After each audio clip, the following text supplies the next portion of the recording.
Hari Pendidikan Nasional diperingati setiap tanggal 2 Mei sebagai bentuk ungkapan rasa syukur kita sebagai putra-putri bangsa Indonesia yang kini telah bebas menikmati indahnya pendidikan di negeri ini. Berbicara tentang Hari Pendidikan Nasional, kita tidak boleh melupakan jasa-jasa dari salah satu tokoh pahlawan nasional, yaitu Ki Hajar Dewantara, sang bapak pendidikan nasional. Sosok pahlawan yang telah mengangkat derajat pendidikan di negeri ini. Nah, agar lebih mengenal sosok Ki Hajar Dewantara, simak terus video ini.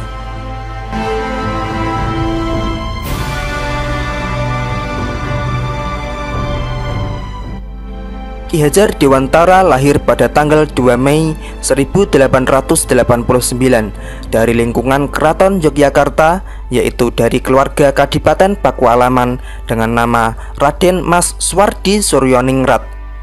Sebagai golongan ningrat, Suwardi mendapatkan hak untuk mengenyam pendidikan yang layak oleh kolonial Belanda. Ia menamatkan pendidikan dasar di ELS, Sekolah Dasar Eropa atau Belanda.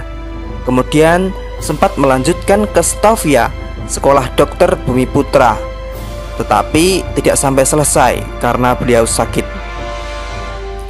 Setelah tidak berhasil menyelesaikan pendidikannya, Suwardi mengawali karirnya dengan bekerja sebagai penulis dan wartawan di beberapa surat kabar, antara lain di Sedia Utama, Midin Java, The Express, Utusan Hindia, dan lain-lain.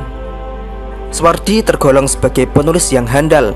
Tulisan-tulisannya komunikatif, tajam, dan patriotik, sehingga mampu membangkitkan semangat anti-kolonial bagi pembacanya. Selain ulet sebagai seorang wartawan muda, ia juga aktif dalam organisasi sosial dan politik. Pada tahun 1908, beliau bergabung dengan organisasi Budi Utomo bersama Dawes Dekker dan Dr. Cipto Mangunkusumo, yang kemudian dikenal sebagai Tiga Serangkai. Ia mendirikan Indische Partij yang merupakan partai politik utama yang beraliran nasionalis. Namun partai tersebut tidak mendapatkan badan hukum dari pemerintahan kolonial Belanda karena dianggap dapat membangkitkan dan menentang kolonial Belanda. Kemudian pada tahun 1913, pemerintah Hindia Belanda berniat mengumpulkan sumbangan dari warga, termasuk pribumi, untuk merayakan 100 tahun kemerdekaan negeri Belanda dari penjajahan Perancis. Hal itu menimbulkan reaksi kritis dari kalangan nasionalis, termasuk Suwardi. Suwardi melancarkan kritikannya melalui salah satu tulisan yang cukup terkenal, yaitu Als ik eens Nederlander was, yang berarti andai aku seorang Belanda. Tulisan beliau ini dimuat dalam surat kabar The Express tahun 1913. Sekiranya aku seorang Belanda, aku tidak akan menyelenggarakan pesta-pesta kemerdekaan di negeri yang telah kita rampas sendiri kemerdekaannya. Sejajar dengan jalan pikiran itu, bukan saja tidak adil, tetapi juga tidak pantas untuk menyuruh si Inlander memberikan sumbangan untuk dana perayaan itu. Ide untuk menyelenggarakan perayaan itu saja sudah menghina mereka, dan sekarang kita keruk pula kantongnya. Ayo, teruskan saja penghinaan lahir dan batin itu. Kalau aku seorang Belanda, hal yang terutama menyinggung perasaanku dan kawan-kawan sebangsaku ialah kenyataan bahwa Inlander diharuskan ikut mengongkosi suatu kegiatan yang tidak ada kepentingan sedikit pun baginya.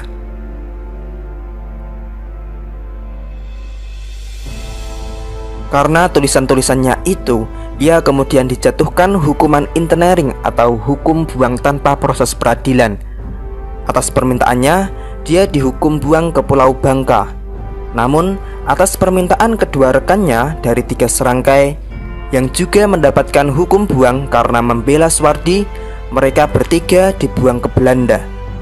Kesempatan itu mereka gunakan untuk mendalami dunia pendidikan. Suwardi kembali ke Indonesia pada bulan September tahun 1919.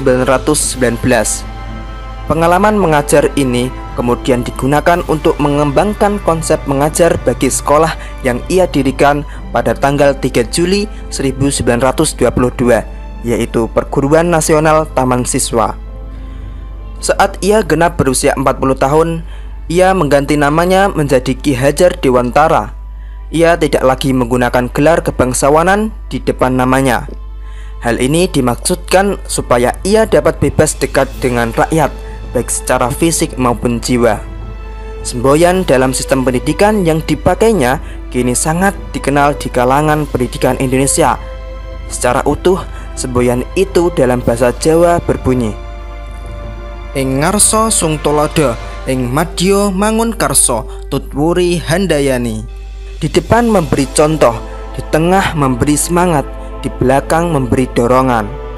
Semboyan ini masih tetap dipakai dalam dunia pendidikan Indonesia hingga sekarang.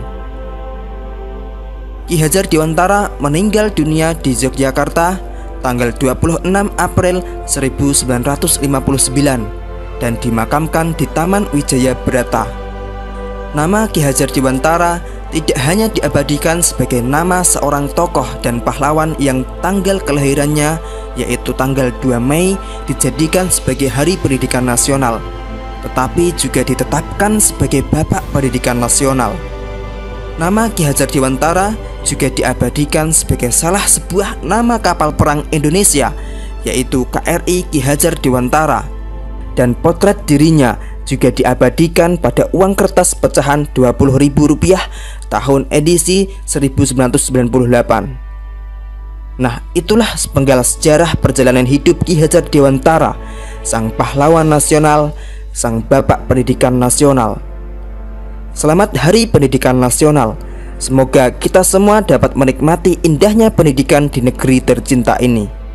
Salam pendidikan nasional.